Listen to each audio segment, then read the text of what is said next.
আসসালামু আলাইকুম গাইস। আজকের ভিডিওতে আমরা শায়েখদের প্রয়োজনীয়তা সম্পর্কে জানব। আমাদের নবী হযরত মুহাম্মদ সাল্লাল্লাহু আলাইহি ওয়াসাল্লামকে প্রেরণার উদ্দেশ্যে আল্লাহ তাআলা বর্ণনা করেছেন তেলাওয়াতে কিতাব এবং কিতাব ও হিকমত শিক্ষা দেওয়া। কিন্তু সাধারণত এই গুণ কোনো শায়েখের সান্নিধ্যে থাকা ছাড়া এবং শায়েখের সামনে নিজেকে মিটানো ছাড়া অর্জিত হয় না। এর কারণ হলো যে কোনো বিষয় অর্জন করার জন্য সেই বিষয়ের অভিজ্ঞ ব্যক্তি শরণাপন্ন হতে হয়। যদি কোনো ফিকহের কথা মাসালা জানতে হয় তাহলে কোনো মুফতি শরণাপন্ন হতে হবে, কারণ সে এ ব্যাপারে পারদর্শী।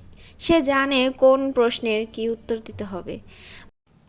মানুষের আধ্যাত্মিক বিষয়ে অভিজ্ঞতা অর্জন করা এবং এটা বুঝতে পারা এই যে ব্যক্তির অন্তরে আধ্যাত্মিক ব্যাধি আছে কিনা, এটা সকলের কাজ নয়, কারণ আধ্যাত্মিক রোগ অত্যন্ত গোপন এবং শুকনো হয়ে থাকে। অন্তরের কিছু বিষয় খুবই উত্তম, এর পাশাপাশি কিছু বিষয় আছে যা অত্যন্ত খারাপ, কিন্তু এই দুটির মাঝে পার্থক্য করা অত্যন্ত কঠিন। যেমন অহংকার করা হারাম, অহংকার থেকে বেঁচে থাকা ওয়াজিব, কারণ অহংকারই হলো সকল রোগের মূল।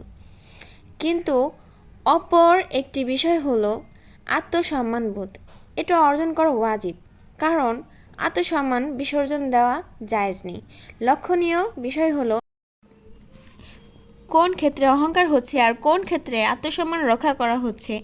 অর্থাৎ আমি যে কাজ করছি তা কি অহংকারের দরুন করছি নাকি আত্মসম্মান রক্ষার জন্য করছি, এই দুটির মাঝে কে পার্থক্য এঁকে দেবে? কে বুঝবে এটা অহংকার আর এটা আত্মসম্মানবোধ?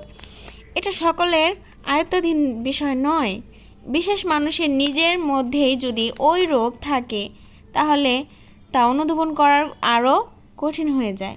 তদ্রূপ আত্মার আরেকটি রোগ হলো নিজের বরত্ব প্রকাশ করা, যে আমি এমন, আমি তেমন, আমার মধ্যে এই গুণ আছে, আমার এই বৈশিষ্ট্য আছে। এটা হারাম, এটাকেই তাসাউফের পরিভাষায় বা নিজের শ্রেষ্ঠত্বের অনুভূতি বলা হয়। এর বিপরীত আরেকটি বিষয় হলো বান্দার উপর আল্লাহ তাআলা যে সকল নিয়ামত রয়েছে তার প্রকাশ ঘটানো, যার নির্দেশ আল্লাহ তাআলা কুরআনুল কারিমে এই আয়াতে দিয়েছেন, ওয়া আম্মা বিনিমাতি রব্বিকা ফাহাদ্দিস, এবং আপনার রবের নিয়ামতসমূহের আলোচনা করুন। তো বন্ধুরা, ভিডিওটি আজকে এই পর্যন্তই। আপনারা সবাই ভালো থাকবেন, সুস্থ থাকবেন। আল্লাহ হাফেজ।